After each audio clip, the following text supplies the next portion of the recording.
এই পৃথিবীতে আসার পর আমাদের হায়াত তো বাড়ছে না, বরং হায়াত প্রতি মুহূর্তে কি হচ্ছে? লোকেরা বলে হায়াত বাড়ে, হায়াত তো বাড়ে না। হায়াত কি হয়? জন্মের পরের থেকে আমার জন্য রিজার্ভ আছে যতটুকু, 50 বছর বাঁচবো, 60 বছর বাঁচবো, যতটুকু হায়াত আমার জন্য নির্ধারিত করা আছে, নির্ধারণ করা আছে, প্রতিদিন একদিন একদিন করে কমে যেতেছে।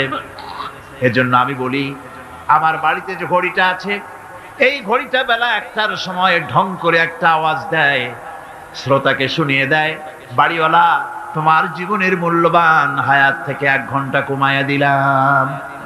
2টার সময় 2টা ঘন্টা লাগায় শোনায় দিল, বান্দারে তোমার জীবনের মূল্যবান সময় থেকে 2টি ঘন্টা কমে গেল।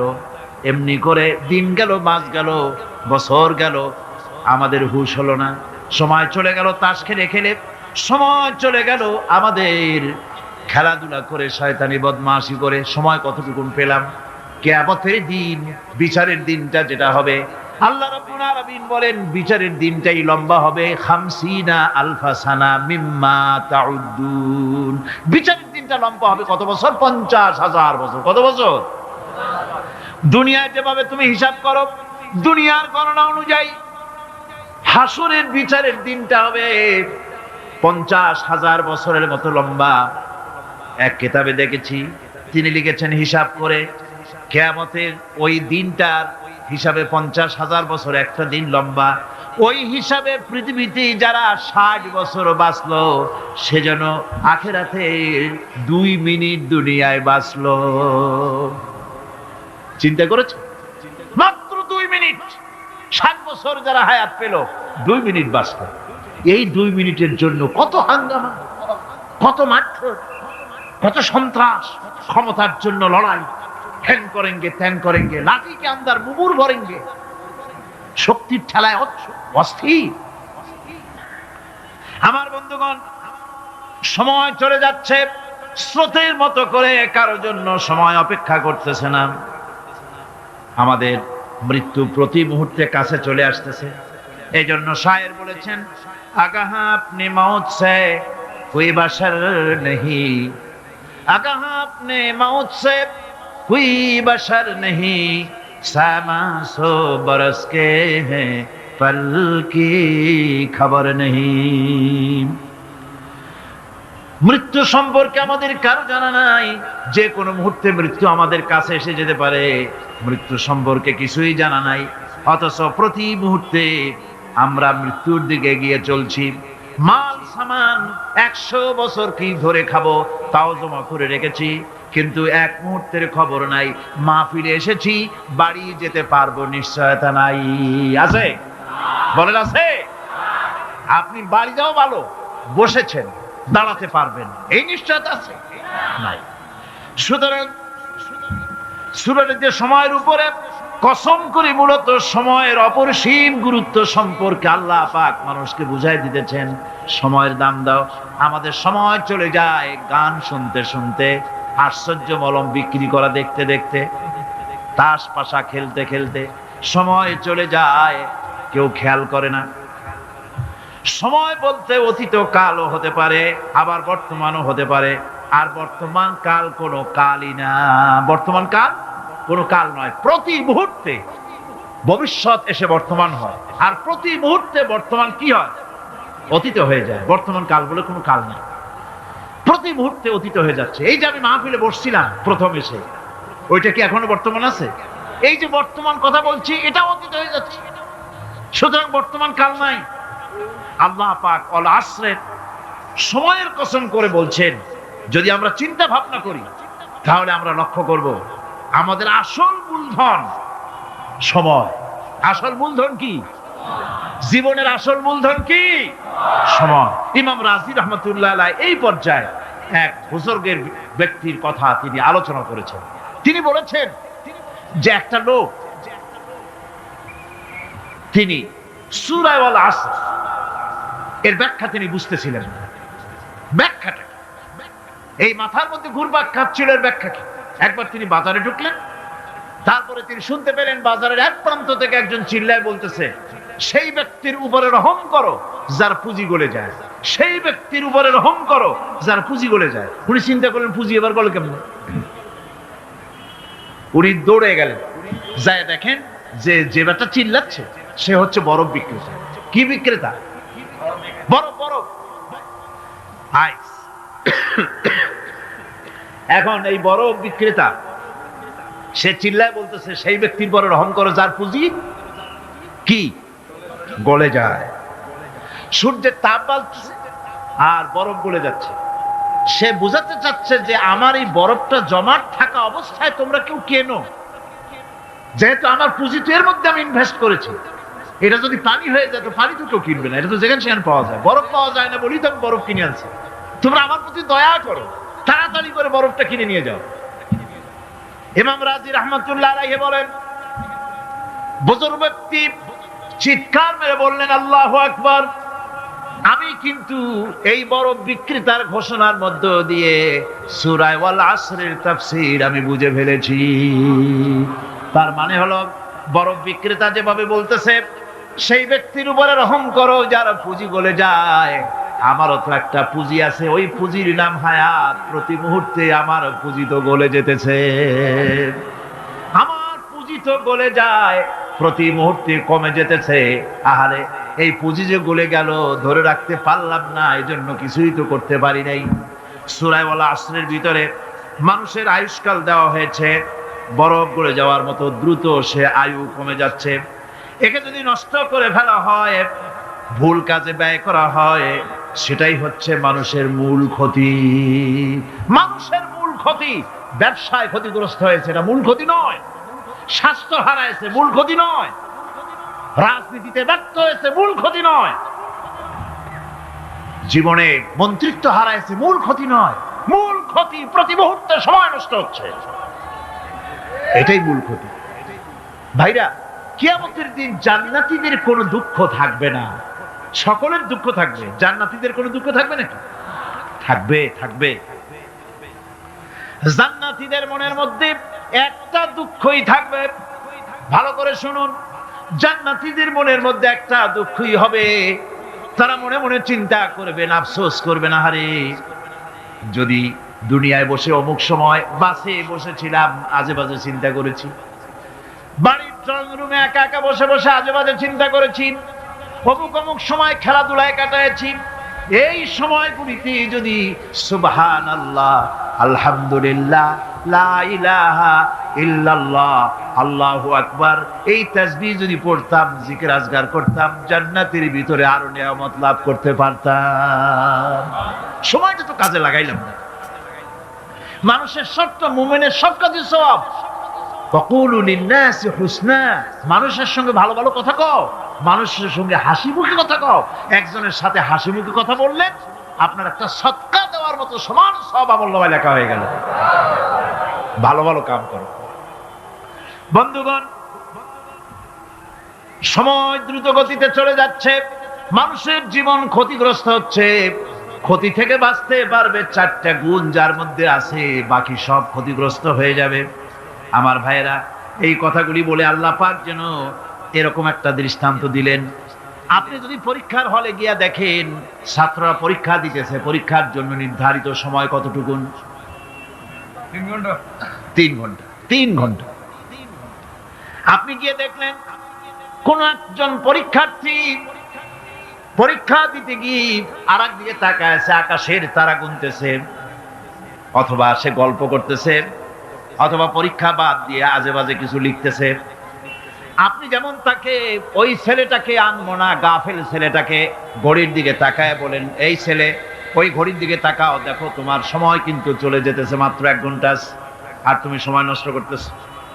আল্লাহ যেন স্নেহ পরবশে তামাম পৃথিবীর গোলামদেরকে, বান্দাদেরকে আঙ্গুল নির্দেশনা দিয়ে বলছেন, বান্দারা প্রতি মুহূর্তে তোর জীবনের মূল্যবান সময় চলে যেতেছে, প্রতি মুহূর্তে সময় যাচ্ছে। আল ইনসান, ইনসান বলতে শুধু মুসলমান না, ইনসান বলতে কি মুসলমান শুধু না, আল ইনসান মানব মণ্ডলী, বিশ্বের সমস্ত মানুষকে আল্লাহ বলছেন, হিন্দু, খ্রিস্টান, বৌদ্ধ, নাসারা, ইহুদি, মজুসি, মুসলমান, বিশ্বের সব মানুষকে আল্লাহ বলছেন, যেহেতু আল্লাহ স্রষ্টা, মানুষের ব্যাপারে সার্বিক কল্যাণময় কথা কে বলতে পারেন? কে বলতে পারেন? সে আল্লাহ রাব্বুল আলামিন বলছেন, সময় চলে যাচ্ছে ও পৃথিবীর মানুষেরা, এই মানুষ বলতে আল্লাহ রাব্বুল আলামিন কোন ব্যক্তি, কোন গোষ্ঠী, কোন জাতিকে বলেন নাই, বলেছেন সমগ্র মানবতাকে। এর অর্থ হচ্ছে সূরাটিতে উল্লেখ্য 4টি গুণ যদি আমল করতে পারে লোকেরা, যেই ব্যক্তি করবে, যেই সমাজ করবে, যেই রাষ্ট্র করবে, যেই গোষ্ঠী করবে, যেই জাতি করবে, তারাই ক্ষতি থেকে বেঁচে যাবে। আর যারা করবে না তারা ক্ষতিগ্রস্ত হবে। কি হবে বলুন? এখন আল্লাহ পাকের কথা শুনুন। আল্লাহ পাক বলছেন, ওয়াল আসরি ইন্নাল ইনসানা লাফি খুসর। খুসরিন, এই যে খুসর, খাসারা, এই শব্দটা হচ্ছে আবিধানিক অর্থে ক্ষতি হচ্ছে লাভের বিপরীত। লাভের বিপরীত কি? ক্ষতি। নাফা, এই নাফার বিপরীত কি? নোকসান। খাসারাটা কি? নোকসান বলা হয় পুঁজি 50,000 খাটাইছিলাম, লাভ করতে পারি নাই, পুঁজি ঠিক আছে, এটাকে বলা হয় নোকসান। এটাকে কি বলা হয়? নোকসান। কিন্তু আমি পুঁজি খাটিয়েছিলাম 50,000 টাকা, লাভ তো হয়ই নাই, পুঁজিও চলে গেছে, আমও গেছে, ছালাও গেছে, আমও নাই, ছালাও নাই। এইটারে আরবিতে কি বলা হয়? খাসার। দেউলিয়া। দেউলিয়া হয়ে গেছে। দেউলিয়াটা বোঝেন ভালো আপনারা, দেউলিয়া হয়ে গেছে। কোরআন লাভ বা সাফল্যের ধারণা যেমন নিছক পার্থিব নয়, সমৃদ্ধির কথা শুধু পার্থিব নয়, জন্ম থেকে শুরু করে মৃত্যু পর্যন্ত কোরআনের লাভের কথা যখন বলা হয়, তখন জন্ম থেকে মৃত্যু পর্যন্ত, আখিরাত পর্যন্ত, কিয়ামত পর্যন্ত। ক্ষতিটাও জন্ম থেকে শুরু করে মৃত্যু পর্যন্ত, কিয়ামত পর্যন্ত ক্ষতিটাও। এই ক্ষতি থেকে বাঁচবার জন্য কোরআনে কারিমে বিভিন্ন জায়গায় এই খাসারা শব্দ ব্যবহার করা হয়েছে। আল্লাহ রাব্বুল আলামিন বলছেন, ওয়ামান খাফফাত মাওয়াজিনুহু ফাউলাইকাল্লাযীনা খাসিরু আনফুসাহুম বিমা কানু বিআয়াতিনা ইয়াযলিমুন। যাদের পাল্লা ভারী হবে কিয়ামতে, তারাই হবে সফলকাম। আর যাদের পাল্লা হালকা হবে, নেকির পাল্লা যাদের হালকা হবে, তারা হবে ক্ষতিগ্রস্ত। তারা নিজেদের ক্ষতি নিজেরাই ক্ষতি সাধনকারী হবে কিয়ামতের দিন।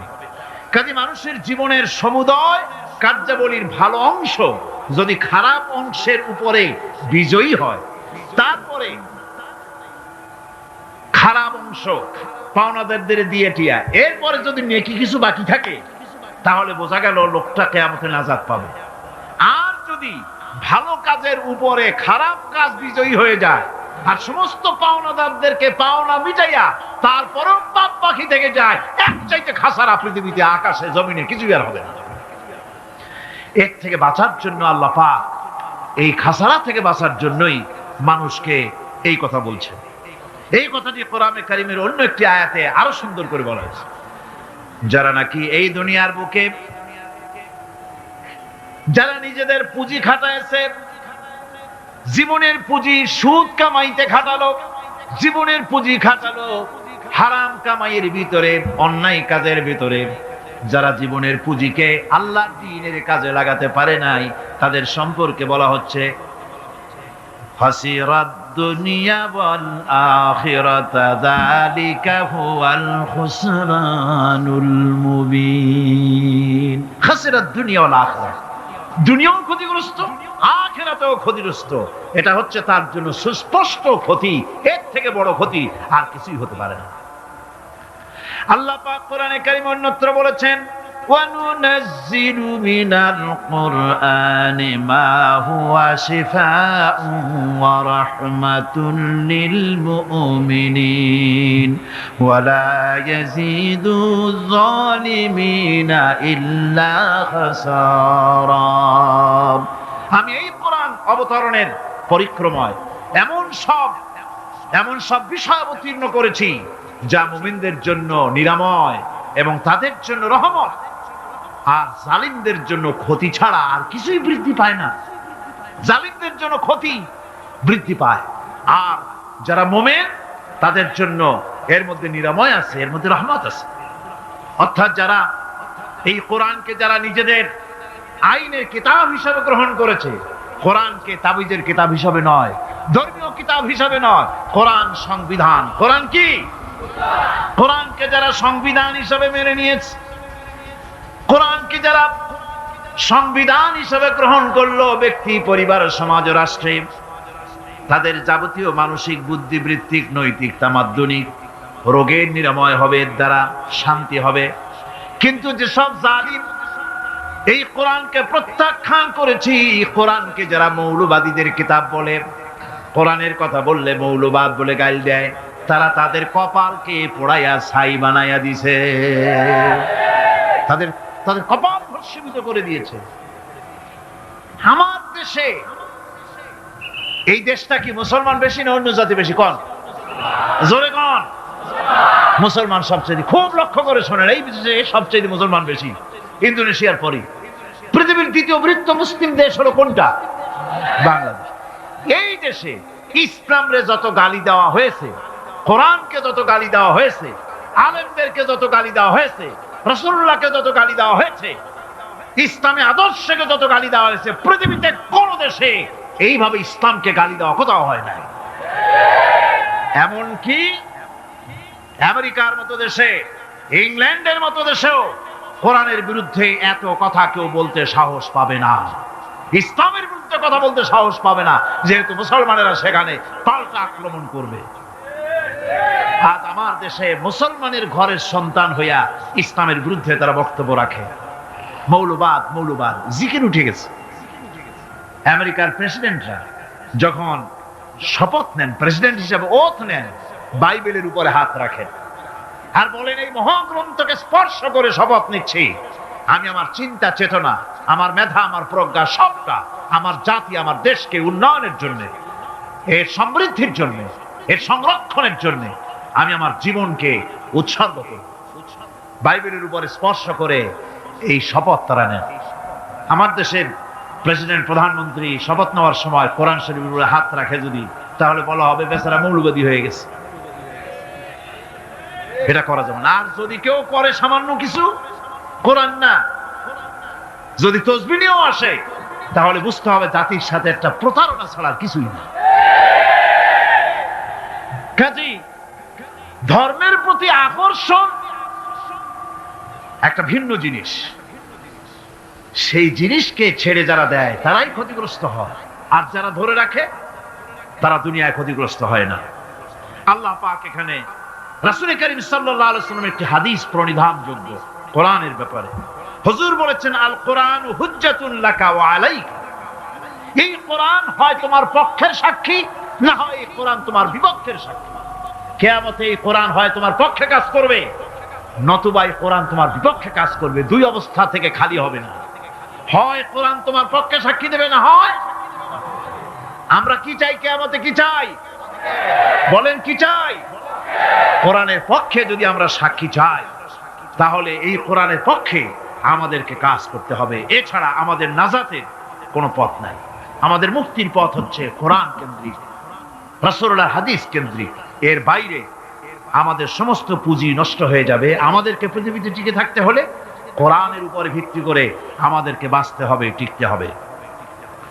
কোরআনে কারিমে আল্লাহ রাব্বুল আলামিন অন্যত্র বলেছেন, কুল ইন্নাল খাসিরিনাল্লাযীনা খাসিরু আনফুসাহুম ওয়া আহলিহিম ইয়াওমাল কিয়ামাহ আলা যালিকা হুয়াল খুসরানুল মুবিন।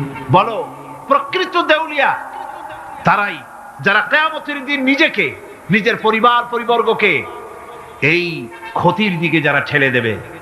ভালো করে শুনে নাও, এটি হচ্ছে সুস্পষ্ট ক্ষতি, সুস্পষ্ট দেউলিয়াপনা। এই ক্ষতি থেকে বাঁচার জন্য আল্লাহ রাব্বুল আলামিন কোরআনে কারীমের মধ্যে বলেছেন, ওয়াল আসরি ইন্নাল ইনসানা লাফি খুসর। পড়েন সবাই, ওয়াল আসরি ইন্নাল ইনসানা লাফি খুসর। সমগ্র মানুষের জীবন ক্ষতিগ্রস্ত, ব্যর্থ। কে বলতেছেন? গা শিউরে ওঠার কথা না, গা শিউরে ওঠে। আল্লাহ বলতেছেন ক্ষতিগ্রস্ত, ব্যর্থ। আপনি যতই মনে করেন আপনার মিল আছে, কল আছে, কারখানা আছে, মন্ত্রী, টাকা পয়সা আছে, প্রেসিডেন্ট হয়েছেন, প্রধানমন্ত্রী হয়েছেন, আপনার জীবন সফল হয়েছে, আল্লাহ বলেন না, জীবন ব্যর্থ, জীবন বিফল, জীবন ক্ষতিগ্রস্ত। তাম পৃথিবী সমস্ত মানুষ ক্ষতিগ্রস্ত, ব্যর্থ। 4টা কাজ করলে সফল হবে। কয়টা কাজ? জোরে বলেন, কয়টা কাজ?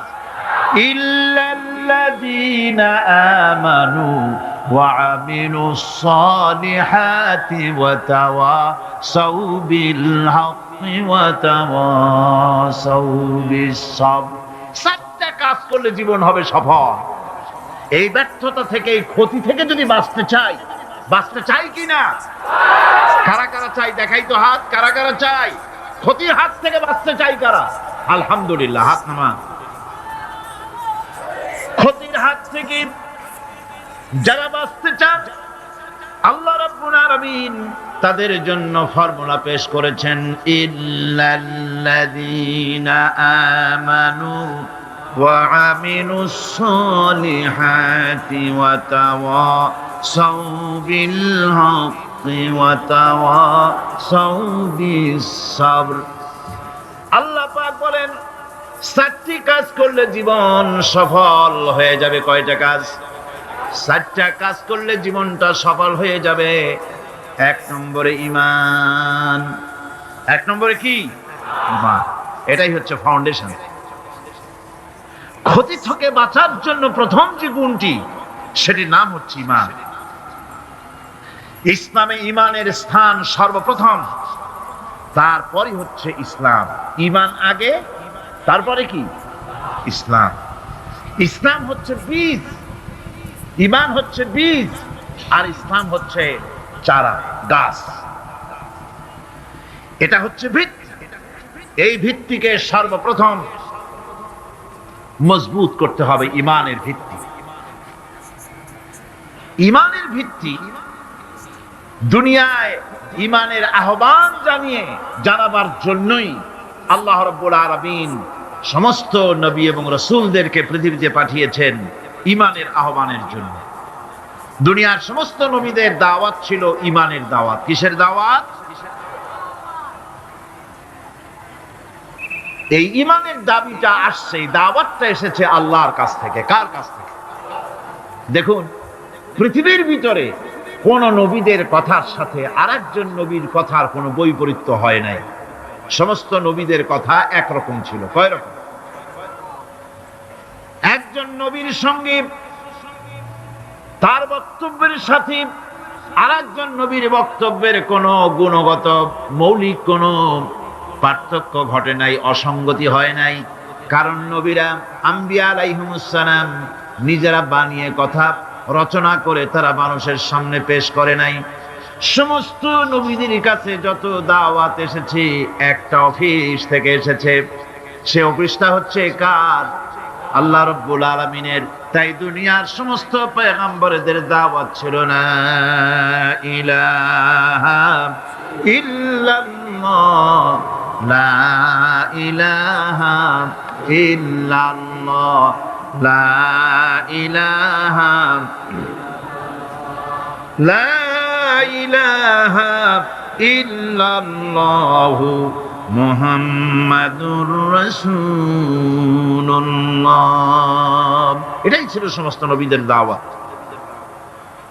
কোরআনে কারীম তার ধারক এবং বাহক সম্পর্কে বলে যে তিনি যে দাওয়াত দিয়েছেন, সে দাওয়াতটা হলো ঈমানের দাওয়াত। আমাদের নবী তিনি এসে যে দাওয়াত দিয়েছেন, সে দাওয়াতটা কিসের? কোরআনে কারীম বলছি, রব্বানা ইন্নানা সামি'না মুনাদিয়ান ইউনাদি লিল ঈমান। হে আমাদের রব, নিশ্চয়ই আমরা এমন একজন আহ্বায়কের আহ্বান শুনেছি, যিনি আমাদেরকে ঈমানের দাওয়াত দিয়েছেন। এমন কোন পয়গম্বর নাই দুনিয়ায় যিনি ঈমানের দাওয়াত দেন নাই। সকলেই ঈমানের দাওয়াত মানুষের সামনে, বিশ্ববাসীর সামনে পেশ করেছেন। কোরআনে হাকিম স্পষ্ট একটা সীমারেখা দুনিয়ার মানুষের সামনে পেশ করে পৃথিবীর মানুষগুলিকে দুটি শ্রেণীতে বিভক্ত করে দিয়েছে। একটি হচ্ছে ঈমান পোষণকারী, আরেকটি হচ্ছে অবিশ্বাসী। একটা ঈমান পোষণকারী আর একটা অবিশ্বাসী। ঈমান পোষণকারীরা সত্যশ্রয়ী, তারা হচ্ছে জ্ঞান এবং নূরের সম্পদে সমৃদ্ধ। আর দ্বিতীয় দলটি হচ্ছে কাফের, জালিম, মূর্খ। তারা হেদায়েতের রাস্তা তাদের জন্য অবরুদ্ধ। কোরআনে কারীম এই দুইটি দল সম্পর্কে উল্লেখ করতেছেন, মাসালুল ফারিকাইনি কাল আ'মা ওয়াল আসাম্মি ওয়াল বাসীরি ওয়াস সামীম হাল ইয়াস্তাবিয়ানি মাসালান আফালা।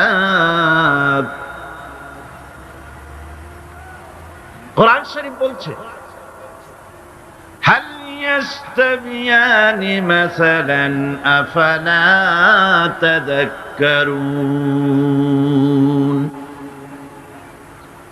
দুইটি শ্রেণীতে আল্লাহ পাক ভাগ করে দিয়েছেন। একটা শ্রেণী হচ্ছে অন্ধ, বোবা, বধির। আরেকটি যারা শুনতে পায়, চোখে দেখতে পায়। এই দুটি কখনো এক নয়, সমান নয়। এ দুটির রাস্তা আলাদা। কাফেরের রাস্তা আর ইমানদারদের রাস্তা সম্পূর্ণ ভিন্ন। আল্লাহ রাব্বুল আলামিন ঈমান এবং কুফরের পার্থক্য বলে দেওয়ার জন্য গোটা মানব জাতির মধ্যে স্পষ্ট করে বলেছেন, লা ইকরাহা ফিদ-দীন ক্বাদ তাবায়্যানার রুশদু মিনাল গায়y। দ্বীনের ব্যাপারে জোর জবরদস্তি নেই। এখানে হেদায়েতের পথ এবং গোমরাহি, হেদায়েতকে গোমরাহির পথ থেকে সম্পূর্ণ আলাদা করে দেওয়া হয়েছে। লা ইকরাহা ফিদ-দীন, দ্বীনের ব্যাপারে কোনো জোর জবরদস্তি নেই। যারা ধর্মনিরপেক্ষবাদী তারা এই আয়াতটাকে নিজেদের মতবাদকে প্রতিষ্ঠার লক্ষ্যে অনেক সময় কাজে লাগায়। দুটি আয়াতকে তারা বেশি ব্যবহার করে। একটা হচ্ছে লাকুম দীনুকুম ওয়ালিয়া দীন, আর একটা হচ্ছে লা ইকরাহা ফিদ-দীন। এই দুইটি আয়াতকে ধর্মনিরপেক্ষবাদীরা ব্যবহার করে। এই দুটির কোনটি তাদের আদর্শকে বোঝাবার লক্ষ্যে ব্যবহারের কোনো সুযোগ নাই। লা ইকরাহা ফিদ-দীন, ধর্মের ব্যাপারে কোনো বাড়াবাড়ি নাই, জোর জবরদস্তি নাই। এ কথা বলা হয়েছে এই কারণে যে কোন বিধর্মীকে, অমুসলিমকে ভয় দেখিয়ে, লোভ দেখিয়ে অথবা কোন ক্রমে কোন প্রকার চাপ সৃষ্টি করে তাকে মুসলমান বানানো যাবে না। এমনকি সূরা তওবার মধ্যে এসেছে, যুদ্ধ চলাকালীন সময়, জিহাদ চলাকালীন সময় কোন অমুসলিম যদি ইসলাম জানার জন্য তোমাদের তাঁবুতে আসে, তাহলে তুমি তাকে ইসলাম বুঝাও। ইসলাম শোনার পরে যদি মেনে নেয় ভালো কথা, আর যদি না মানে তাকে তার তাঁবু পর্যন্ত ফিরে যেতে দাও। মাঝপথে তাকে আক্রমণ করা যাবে না। ধর্মের ব্যাপারে কোনো বাড়াবাড়ি নাই। লা ইকরাহা ফিদ-দীন, এর দ্বারা ধর্মনিরপেক্ষতার কোনো কথা বোঝানো হয়নি। আর লাকুম দীনুকুম ওয়ালিয়া দীন, এটা ছিল কাফেরদের সেই বক্তব্যের প্রেক্ষিতে যেখানে কাফেররা বলেছিল মুহাম্মদ সাল্লাল্লাহু আলাইহি ওয়াসাল্লাম, আসুন আমরা এক কাজ করি, সেটা হলো ধর্ম নিয়ে আমাদের মধ্যে যে বাকবিতণ্ডা হচ্ছে, আমরা ধর্মকে 50-50 ভাগ করে দিই। কিছুদিন আমরা গিয়া আপনার আল্লাহরে সেজদা দেই, আর কিছুদিন আপনারা আমাদের মূর্তিগুলিকে প্রণাম করুন। এই প্রস্তাব যখন রাখল, আল্লাহ রাব্বুল আলামিন সূরা কাফিরুন অবতীর্ণ করে দিলেন, কুল ইয়া আইয়ুহাল কাফিরুন লা আ'বুদু মা তা'বুদুন হে কাফেরেরা, হে অবিশ্বাসীরা, নবী আপনি বলুন, হে অবিশ্বাসীরা, তোমরা যার ইবাদত করো আমরা তার ইবাদত করি না, আবার আমরা যার ইবাদত করি তোমরাও তার ইবাদত করো না। সুতরাং লাকুম দীনুকুম ওয়ালিয়া দীন, সুতরাং তোমাদের দিন তোমাদের জন্য, আমাদের দিন আমাদের জন্য। এখানে নিরপেক্ষতার কথা বলা হয় না, এখানে পক্ষের কথা বলা হয়েছে। কিসের পক্ষ? ধর্মের পক্ষ। কিসের পক্ষ? হিন্দু, খ্রিস্টান, বৌদ্ধ, তোমরা তোমাদের ধর্মের পক্ষে থাকো। মুসলমান, তোমরা তোমাদের ধর্মের পক্ষে থাকো। ধর্মের ব্যাপারে নিরপেক্ষ হওয়ার কোনো সুযোগ নাই। আছে নাকি সুযোগ? আমি পার্লামেন্টে বলেছি এই কথা, যে একটা ধর্মের উপরে বিশ্বাস করে নিজেকে একটা ধর্মের পক্ষের ব্যক্তি হিসাবে ঘোষণা করে কেউ বলছে, দাবি করছে আমি হিন্দু, কেউ বলছে আমি বৌদ্ধ, কেউ বলছে আমি খ্রিস্টান, কেউ বলছে আমি মুসলমান। নিজেকে একটা ধর্মের বিশ্বাসী ঘোষণা করার পর আমি ধর্মনিরপেক্ষ, এই কথাটা মিথ্যা, বানোয়াট, জালিয়াতি, প্রতারণা, মুনাফিক। কোন ধর্মের অনুসারী ব্যক্তি ধর্মনিরপেক্ষ হতে পারে না। কেবলমাত্র নাস্তিক, যারা আল্লাহরে মানে না, আল্লাহকে স্বীকার করে না, ওরা বলতে পারে আমরা ধর্মনিরপেক্ষ, ধর্মের ব্যাপারে আমরা নিরপেক্ষ, গুলো মানি না, বিশ্বাস করি না। কিন্তু যারা ধর্মে মানে, সেদের যে ধর্মেরই হোক না কেন, সে ব্যক্তি ধর্মনিরপেক্ষ যদি দাবি করে, এটা মিথ্যে কথা, এটা মুনাফিকি ছাড়া আর কিছু হতে পারে না। মুসলমানকে, যে কোনো জাতিকে যে ধর্মে আছে ধর্মের পক্ষে থাকায় কথাই বলা হয়েছে। এখন আমি বলতেছিলাম ইমানের কথা। ইমান আগে আনতে হবে। ইমান সম্পর্কে আল্লাহ রাব্বুল আলামিন বলতেছেন, ইমান হলো আগে, তারপরে ইসলাম। আবার ইমান আনার আগে আবার কুফরি একটা শব্দ আছে, সেটা হলো ফামান ইয়াকফুর বিত্তাগুতি ওয়া ইউমিন বিল্লাহি ফাকাদ ইসতামসাকা বিল উরওয়াতিল উসকা লা ইনফিসামা লাহা ওয়াল্লাহু সামিউন আলীম। ফামান ইয়াকফুর বিত্তাগুত, যে ব্যক্তি তাগুতকে অস্বীকার করেছে, সর্বপ্রথম তাগুতকে অস্বীকার করতে হবে।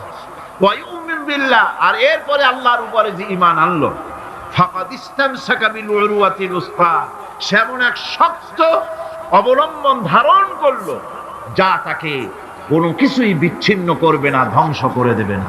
সুবহানাল্লাহ। এখন সত্যিকারের ইমানদারের পরিচয়টা কি? কোরআনে কারীম সত্যিকারের ইমানদারের পরিচয় এভাবে পেশ করতেছে, ইন্নামাল মুমিনুনা আল্লাযীনা আমানু বিল্লাহি ওয়া রাসূলিহি সুম্মা লাম ইয়ারতাবু ওয়াজাহিদু বিআমওয়ালিহিম ওয়া আনফুসিহিম ফি সাবিলিল্লাহ উলাইকা হুমুস সাদিকুন। ঈমানের দাবিতে সত্যবাদী কারা?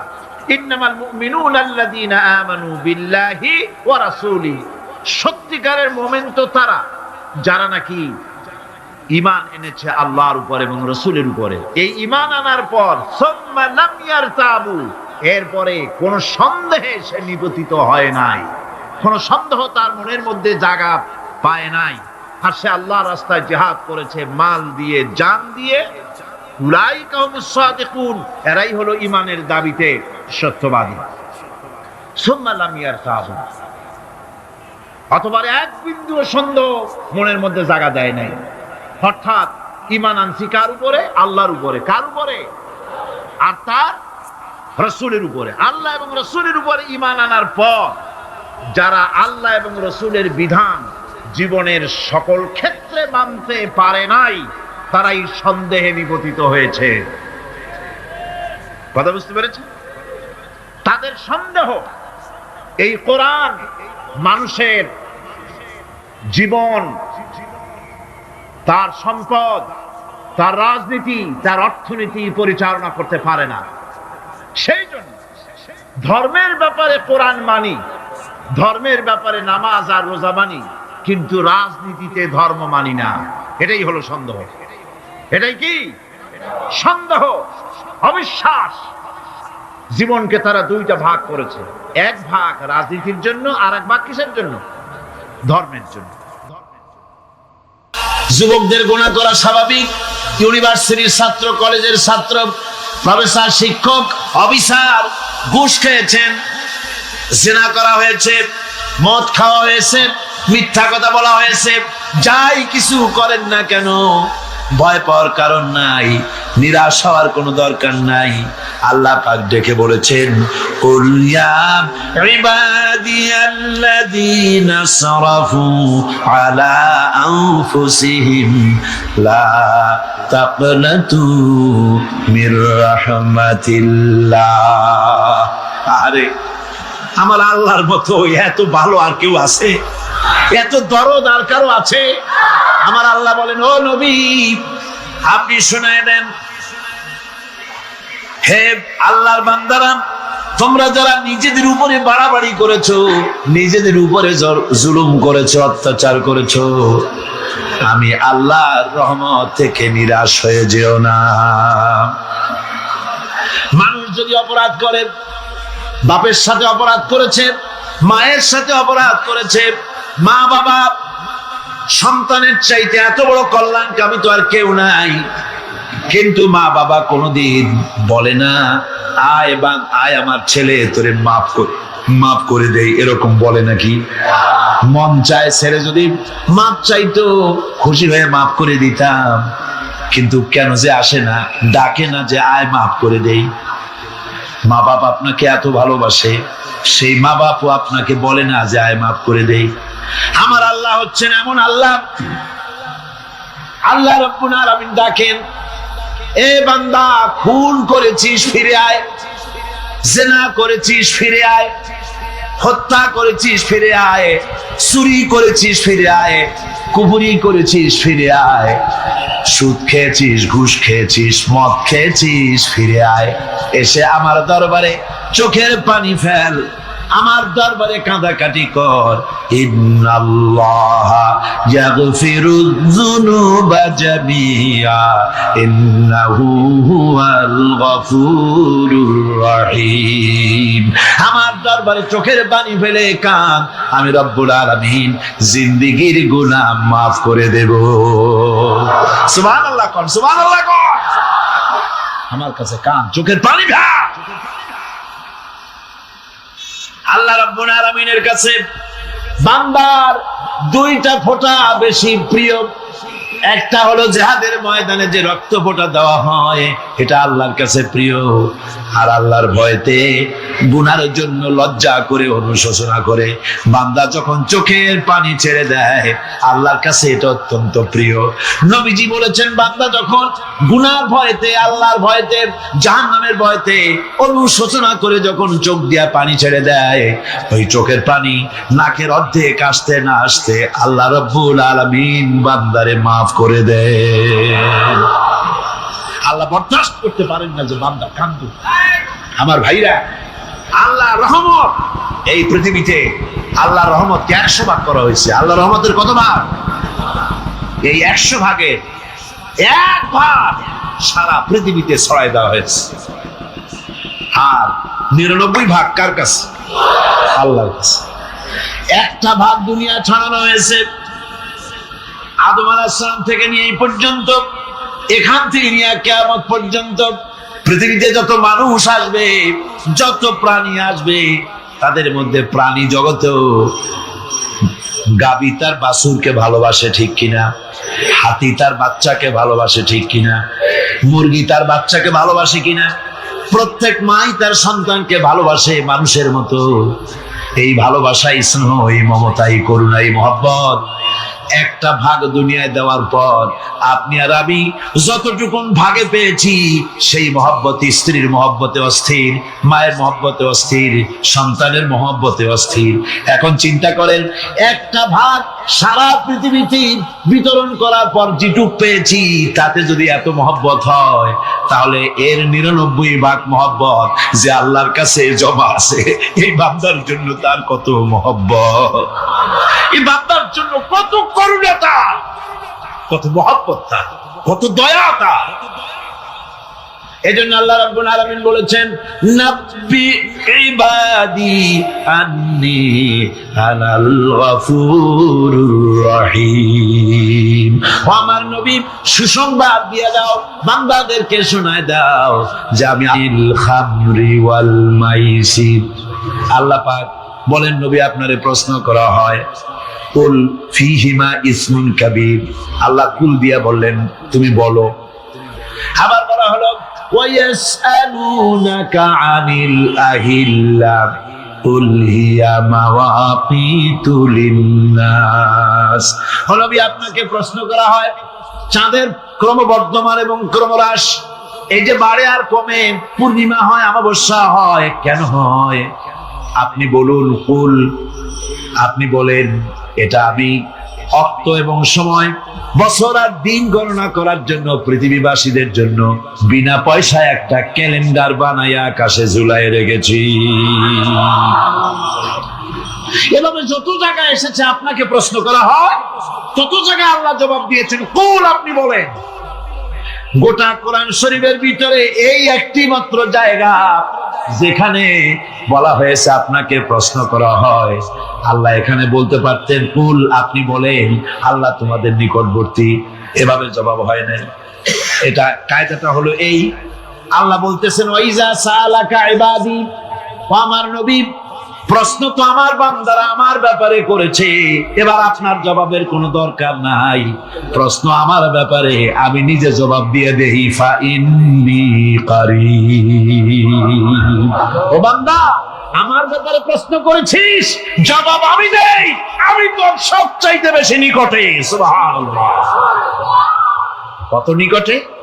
وَنَحْنُ أَقْرَبُ إِلَيْهِ مِنْ حَبْلِ الْوَرِيدِ। তোর যে রব, এই শাহরগের চাইতেও আমি তোর বেশি কাছে। সুবহানাল্লাহ। আমারে ডাক, আমারে ডাক, কলিজা দিয়া ডাক, অন্তর দিয়ে ডাক। মনের থেকে মানুষ যদি ডাকে, মুখের ডাক আর মনের ডাক এক জিনিস নয়। দিল সে जुबा से निकलती है, असर रखती है, पर नहीं मगर ताकते परवाज रखती है। দিল থেকে যে কথা বেরোয় তা প্রভাব বিস্তার করে, ডানা নাই কিন্তু ওড়ার ক্ষমতা রাখে। মনের কথাই ভিন্ন।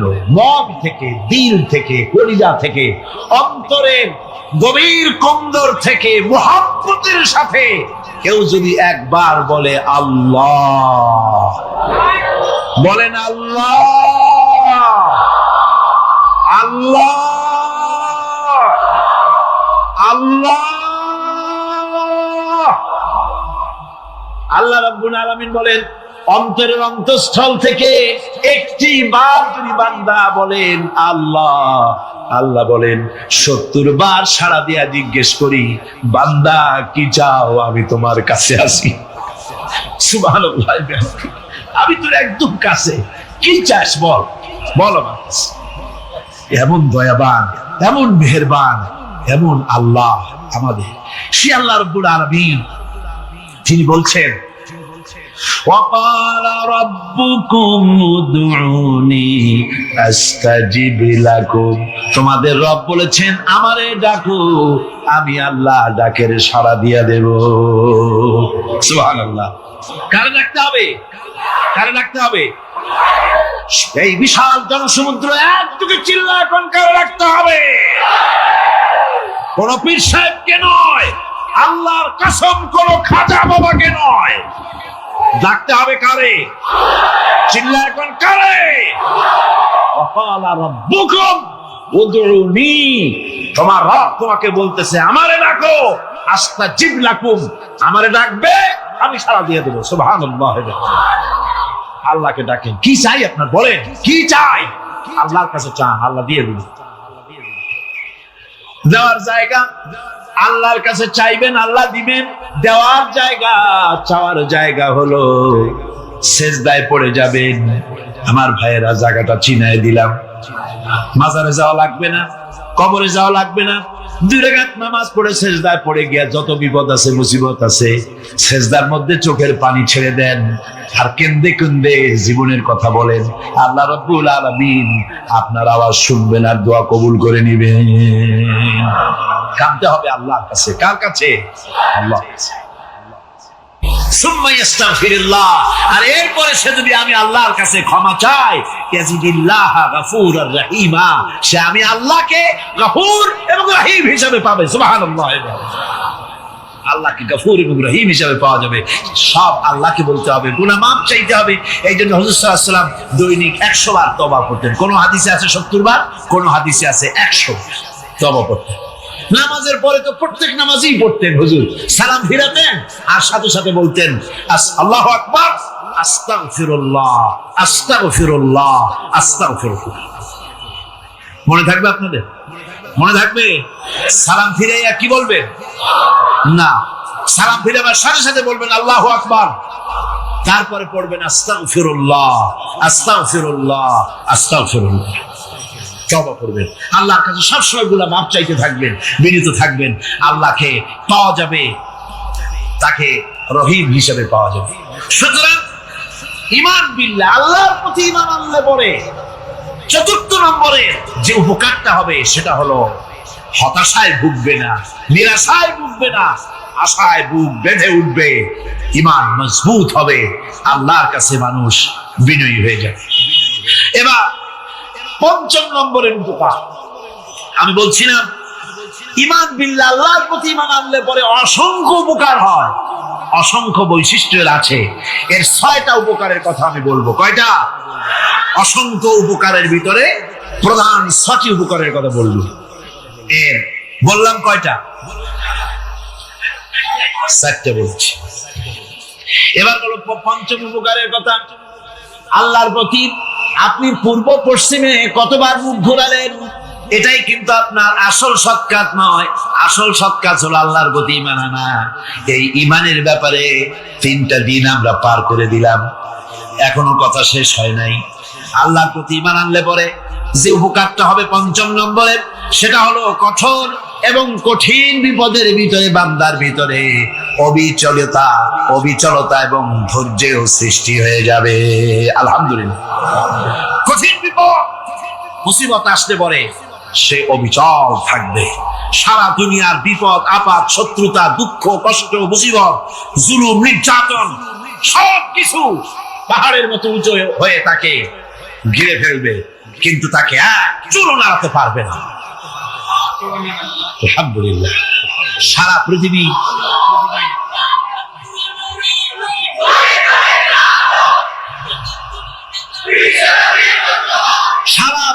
একদিকে আর সে একা একদিকে থাকবে।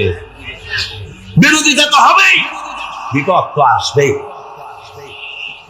কবি বলতেছেন, সাথে যা কর রহা হ্যায় আজল সে তা ইমরোজো, তারা সরাই দিতে পারে নাই, একচুলও সরাতে পারে নাই। ওয়াল্লাহি ও খাব্বা, আমি আমার আল্লাহর নামে কসম করে বলছি, লা ইউতাম্মান্নাল্লাহু হাযাল আমরা হাত্তা ইয়াসিরা আর-রাকিবু মিন সানা ইলা হাযরামাউত। আমি কসম করে বলি, আল্লাহ রাব্বুল আলামিনের এই সানা থেকে হাযরামাউত পর্যন্ত লোকেরা যাতায়াত করবে, সুন্দরী রমণীরা গমন করবে, সদাগরেরা যাতায়াত করবে, টাকা নিয়ে পয়সা নিয়ে যাতায়াত করবে।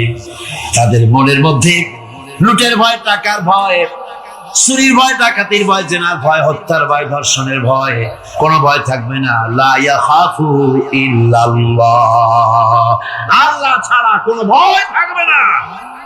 এমন একটা সমাজ, এমন একটা সময় আসবে, ওয়ালাকিন্নাকুম তাস্তাজিলুন, অথচ খুব তাড়াহুড়ো তোমরা করতেছো। তাড়াহুড়ো করো না, সময় আসবে ইনশাআল্লাহ।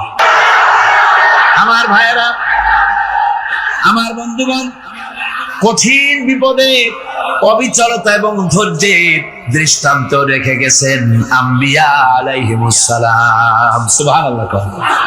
কঠিন বিপদে অবিচলতা, দৃঢ়তা, ধৈর্য কারে বলে, তার দৃষ্টান্ত কারা রেখেছেন?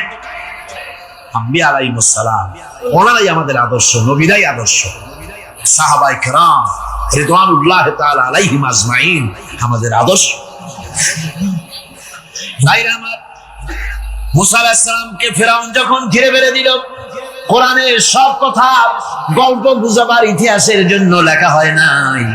কোরআনের মধ্যে যা লেখা হয়েছে সব বান্দাদের উপদেশের জন্য, যাতে করে লোকেরা চিরটা কাল এর থেকে উপদেশ নিয়ে নিজেদের তৈরি করতে পারে। জোরে বলেন সুবহানাল্লাহ। মুসা আলাইহিস সালামের কথা আল্লাহ বলেন, ফিরআউন তাকে ঘিরে ফেলে দিল, পালাবার রাস্তা নাই। ফালাম্মা تراءى الجمعان قال أصحاب موسى إنا لمدركون। মুসা আলাইহিস সালামের উম্মতরা বললেন, হে মুসা, পাকড়াও হয়ে গেছি, পালাবার রাস্তা নাই। তিন দিক থেকে আমাদেরকে ঘেরাও করেছে ফিরআউনের শক্তি। সামনে কি? দরিয়া, আর তিন দিকে কি? ঘেরাও আন্দোলন। পালাবার পথ নাই, পালাবার পথ নাই।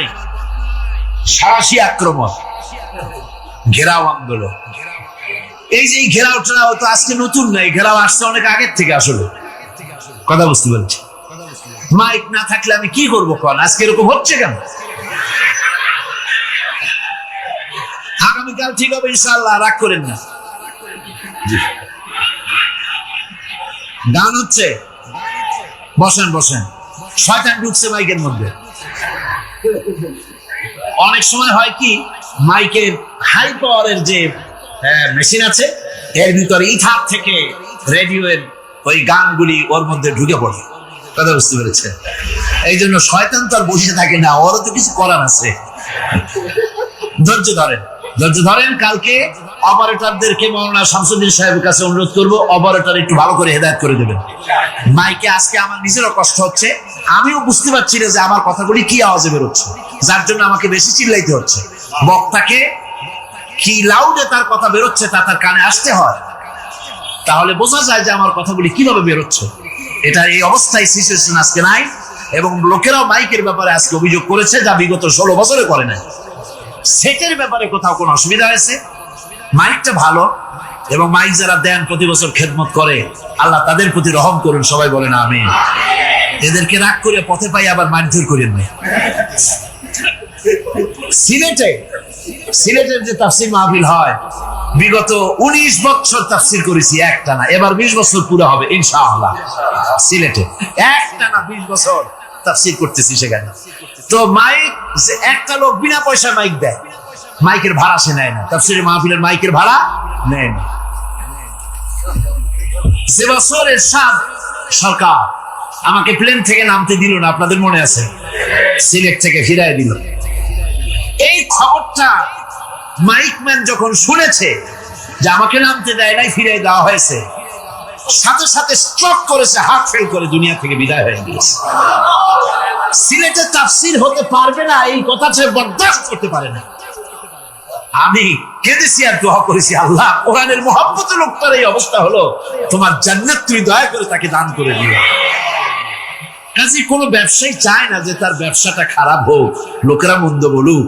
এই মাইকের ব্যাপারে আপনারা আজকে রাগারাগি করেন না, যা হয়েছে কালকে ভালো হবে ইনশাআল্লাহ। সবাই বলেন ইনশাআল্লাহ। এখন চলেন আমরা ফেরাউনের অবস্থা দেখি গিয়া কি করতেছে ফেরাউন। মুসা আলাইহিস সালামকে ঘেরাও করে ফেলেছে, পালাবার উপায় নাই। একদিকে দরিয়া, তিন দিকে ফেরাউনের শক্তি। এই যে ঘেরাও টেরাও, মানে নতুন তো না, ধর্মঘট নতুন না, এ পুরানা জিনিস। এই পৃথিবীতে সর্বপ্রথম ধর্মঘট কিসের উপরে হয়েছে জানেন? এই পৃথিবীর প্রথম ধর্মঘট হয়েছে পেঁয়াজ, রসুন আর ডাইলের উপরে। মুসা আলাইহিস সালামের জামানায় লান নাসবিরা আলা তাআমিন ওয়াহিদ। আমরা এক রকমের খাদ্য আর খাবো না, আমাদের পেঁয়াজ দেওয়া লাগবে, ডাল দেওয়া লাগবে, রসুন দেওয়া লাগবে। সর্বপ্রথম ধর্মঘট হয় মুসা আলাইহিস সালামের জামানায়, সেখান থেকে শুরু হয়েছে। কিন্তু মশাল মিছিল যে আসলো কই থেকে, এইটা আমি খুঁজে পাই না। পরে প্রত্যেকটা জিনিসের তো ইতিহাস আছে, আমি খুঁজতে খুঁজতে পেলাম। আমি জানি না এর ইতিহাস মূলে কোথায়, কিন্তু আমি যতদূর খুঁজে পাইছি সেটা হলো মশাল মিছিলের আবিষ্কার হয়েছে লঙ্কায় রাবণের সময়। হনুমানের লেজে আগুন দিয়া তারপরে লঙ্কা কাণ্ড ঘষা। এবার তুফান শুরু হয়েছে নদীতে, ঢেউয়ের উপরে ঢেউ, মৌজুন কাল জিবাল, পাহাড়ের মতো উঁচু হয়ে হয়ে ঢেউ আসতেছে। দলবল ঘোড়া আর অস্ত্রপাতি যা ছিল সব মরে শেষ। এবার ফেরাউন একা উপরে ওঠে আর নিচে নামে, পানি খেতে খেতে পেটের কাম সারা। জনমের খাওয়া খাইছে পানি, এখন জান যা, বাঁচবার আর উপায় নাই, বাঁচবার আর উপায় নাই। ফেরাউন তার নিজের জীবন সম্পর্কে হতাশ হয়ে গেল। এবার ফেরাউন বলতেছে, আমানতু আন্নাহু লা ইলাহা ইল্লাল্লাযী আমানাত বিহি বানু ইসরাঈল। আমি ঈমান আনলাম, আমি ঈমান আনলাম আল্লাহ ছাড়া কোন ইলাহা নাই। ওই আল্লাহর উপর ঈমান আনলাম যে আল্লাহর উপর ঈমান এনেছে বনি ইসরাঈলেরা। আল্লাহ যাতে ঠিক পাইছে কোন আল্লাহর উপর ঈমান আনছে। বনি ইসরাঈলের আল্লাহর উপর ঈমান আনলাম। আল্লাহ এই তো মুসলমান হয়ে গেছি, এরপরও আমার সুবাও কেন? আল্লাহ রাব্বুল আলামিন জবাবে বলেন, আল-আন, এখন وَقَدْ عَصَيْتَ قَبْلُ وَكُنْتَ مِنَ الْمُفْسِدِينَ। এখনই মানানোর কথা বলছো, অথচ যুগের পর যুগ, বছরের পর বছর ধরে আমার মানুষের উপরে মন গড়া আইন চালাইছো, আমার পয়গম্বরের সাথে বেয়াদবি করেছো। আজ তোমাকে আমি ছাড়ছি না, তোমাকে আজকে ছেড়ে দেব না, আমি তোমাকে মারব। আর সমস্ত প্রাণীগুলিকে, স্থলচর প্রাণীগুলিকে আল্লাহ পাক অর্ডার দিয়া দিলেন, এই ফেরাউনের লাশকে ডুবাবি না, পচাবি না, খাবি না। আল-ইয়াওমা নুনাজ্জিকা বিবাদানিক, আমি তোমার শরীরে বাঁচায় দেব। পোকে খাবে না, পানিতে পচবে না, মাছে খাবে না, কুমিরে খাবে না, দুনিয়ার কোন পশুতে খাবে না। আমি তোরে শুটকি বানাইয়া রাখবো, যাতে করে দুনিয়ার সমস্ত ফেরাউন যত যুগে যুগে আসে তোরে দেখে যেন হেদায়েত নিতে পারে। ফেরাউনকে আল্লাহ শুটকি বানায় রাখছে। আমি ফেরাউনদের লাশ দেখেছি ব্রিটিশ মিউজিয়ামে। ফেরাউন তো একটা না, অনেকগুলা। আসলটারে অবশ্য দেখিনি।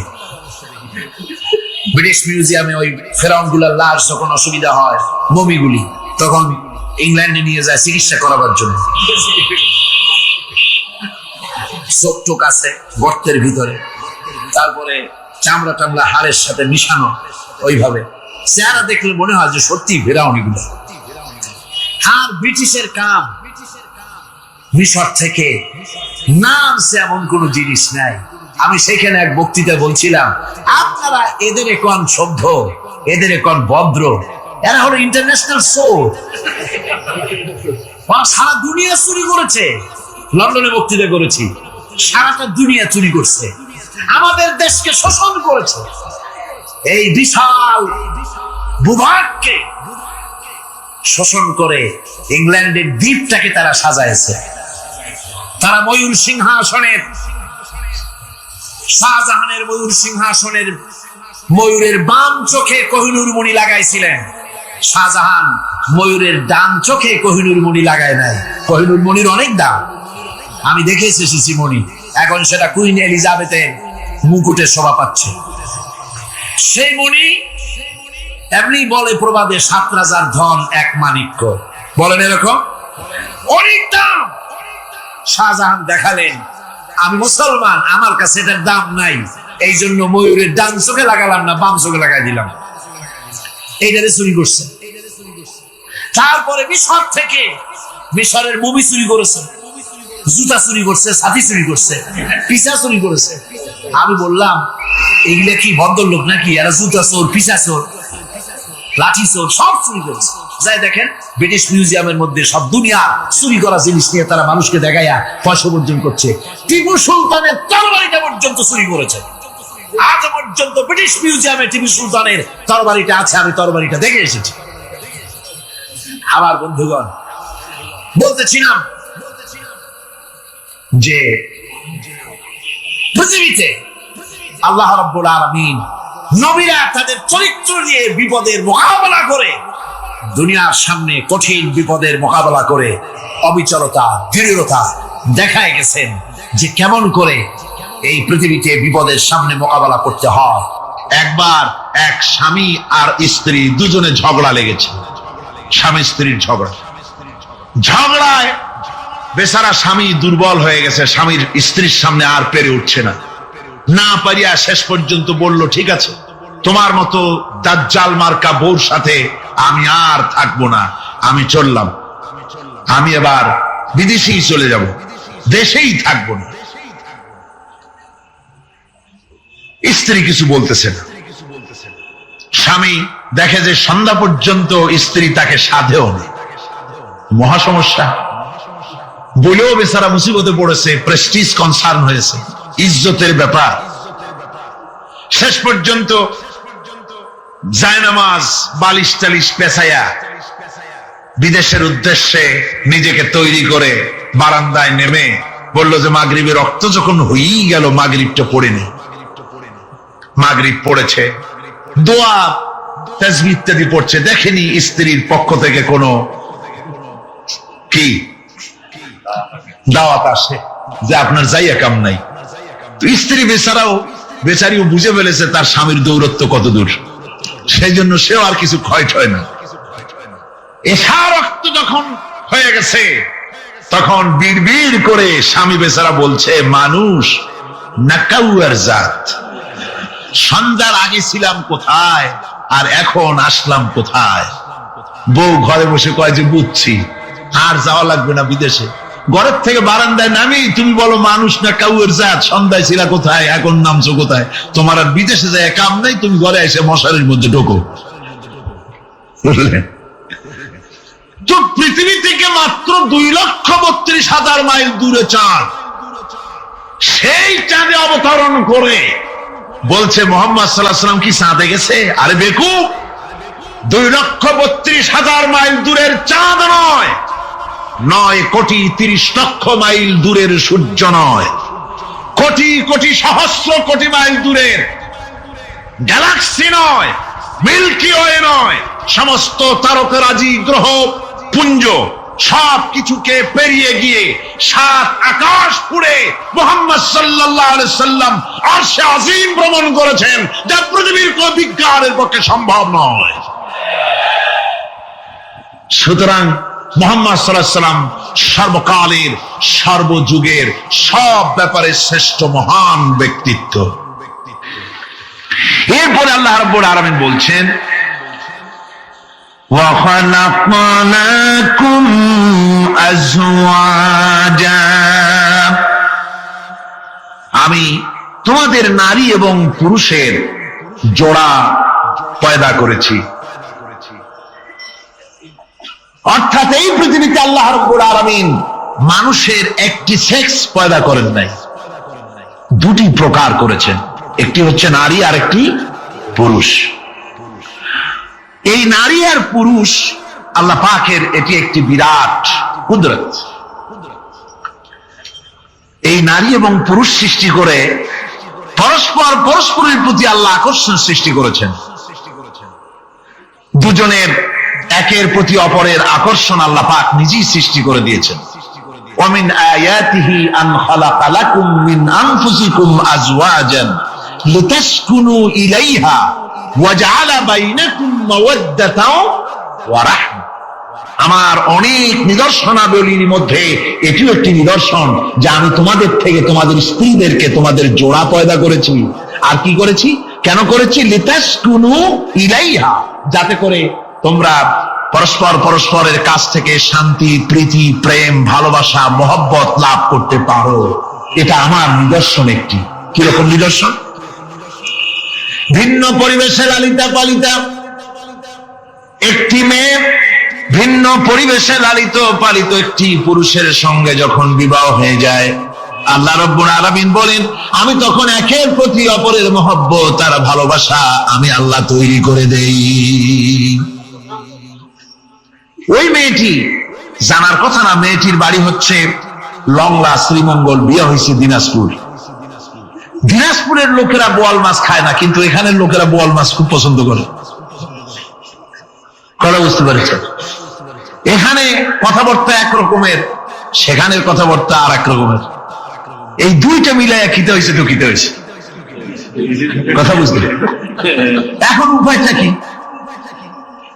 অথচ এই দুই স্বামী স্ত্রীর মধ্যে আল্লাহ পাক কি মহব্বত পয়দা করে দেন, একজন আরেকজনের জন্য জীবন দিতে প্রস্তুত হয়ে যায়। সুবহানাল্লাহ পড়ে।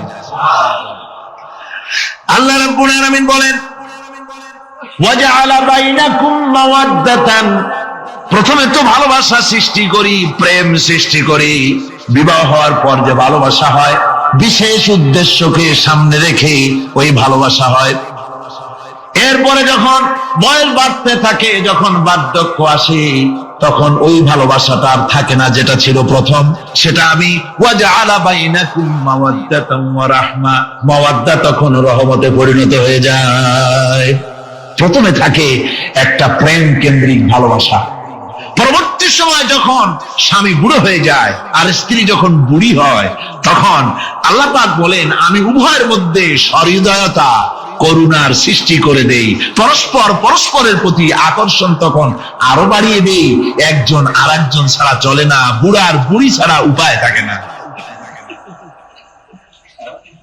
ঘরের মধ্যে ফ্রিজ আছে, কালার টিভি আছে, তারপরে সুন্দর বিছানাপত্র আছে, কোনো জিনিসের অভাব নাই বুড়া।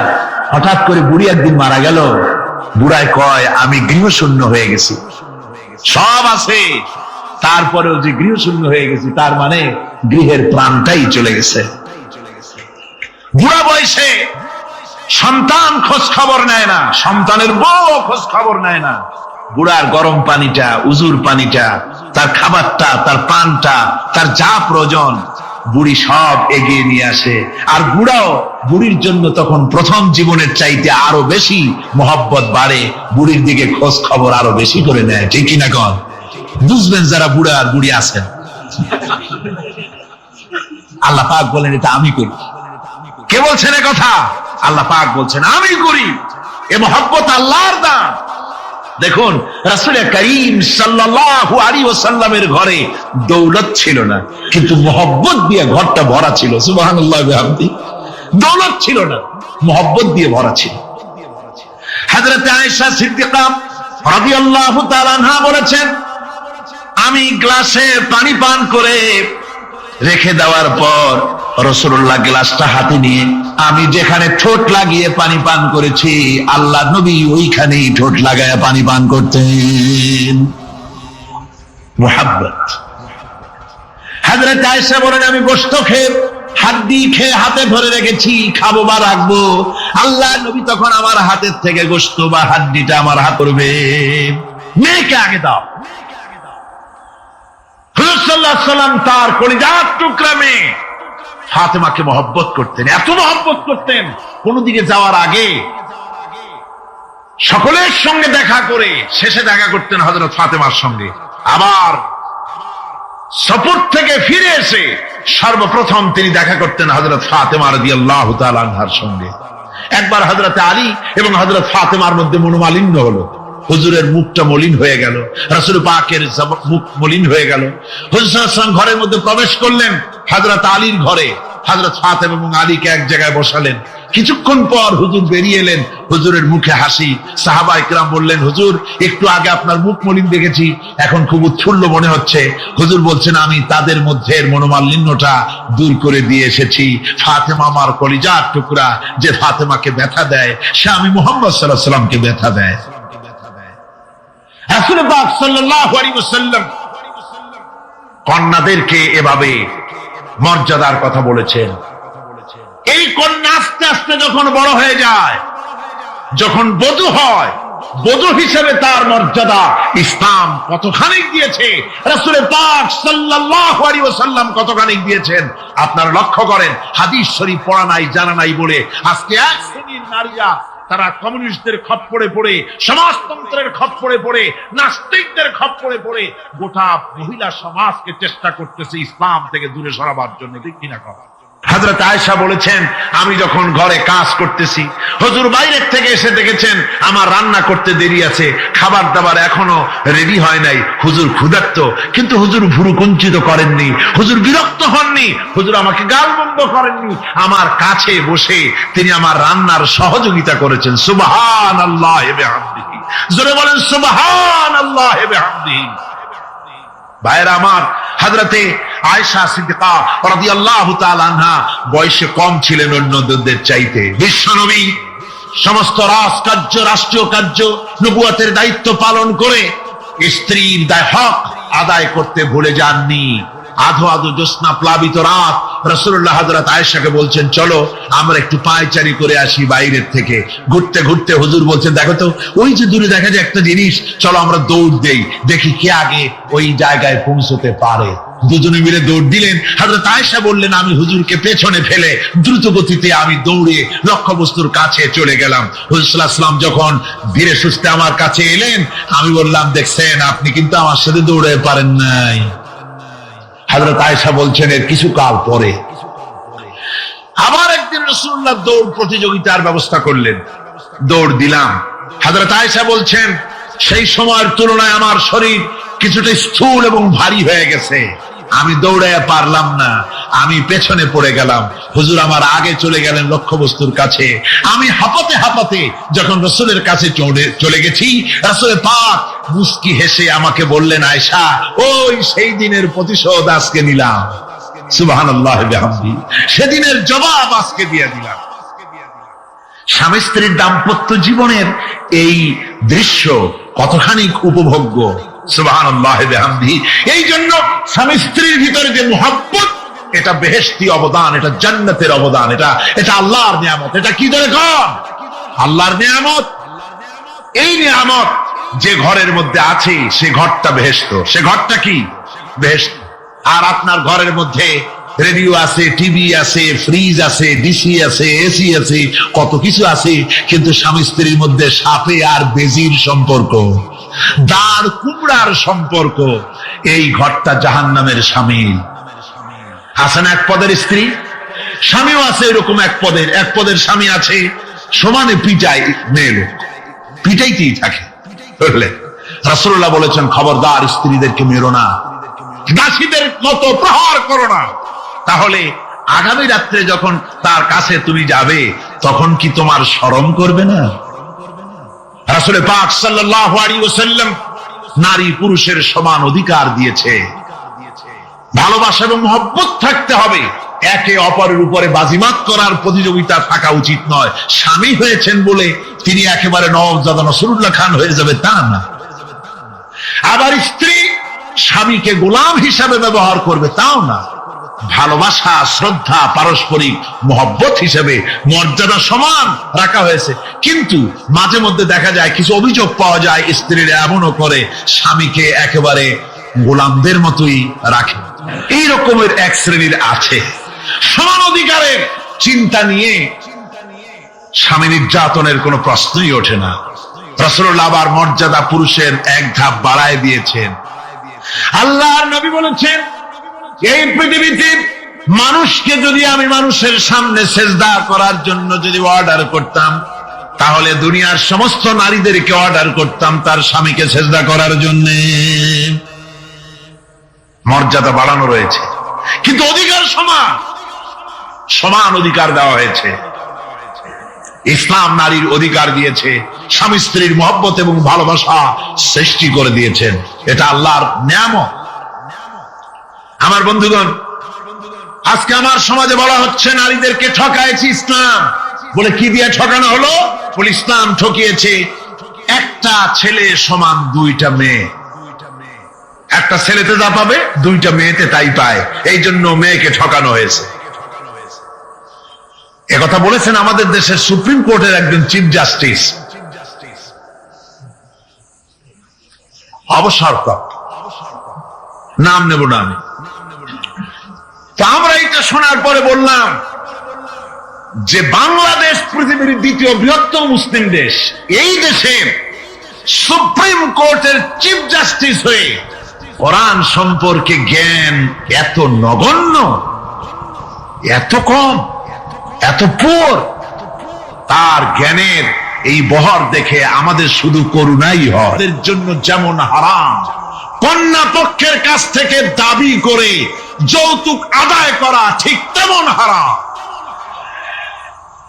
আমি আজকের এই বিশাল জনতাকে জিজ্ঞেস করি, আপনারা যারা সন্তানের পিতা আছেন, ছেলের বাপ, এই মাহফিলে যারা আছেন, কন্যা পক্ষের কাছ থেকে যৌতুক নামক শুকরের মাংস আর পায়খানা খাবেন না, রাজি আছেন? কারা কারা রাজি? দুহাত উঁচু করে দেখান, হাত উঁচু করে রাখেন, হাত উঁচু করে রাখেন। আলহামদুলিল্লাহ। হাত নামান, হাত নামান, হাত নামান। অনেক ছোট ছোট ছেলেরাও হাত তুলেছে। আমি বলছিলাম যে ছেলের পিতারা হাত তুলবে, কিন্তু তুলছে বাচ্চারাও, অসুবিধা নাই।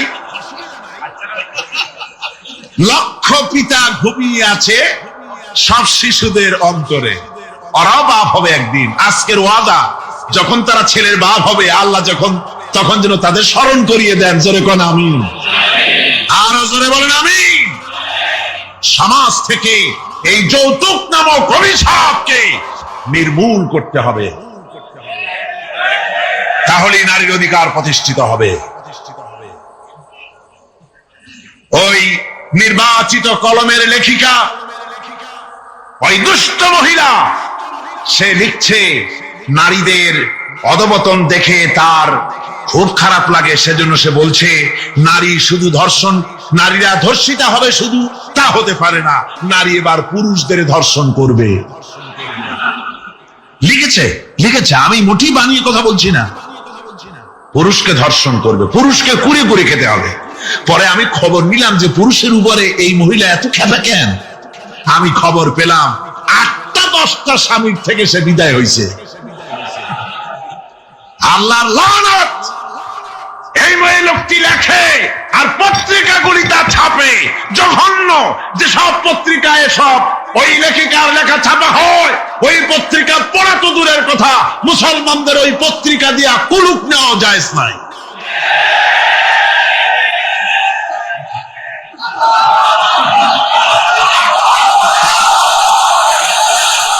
আমার মুসলমান ভাইরা, নারীর সম্মান কে দিল? যারা বলেন কে দিল?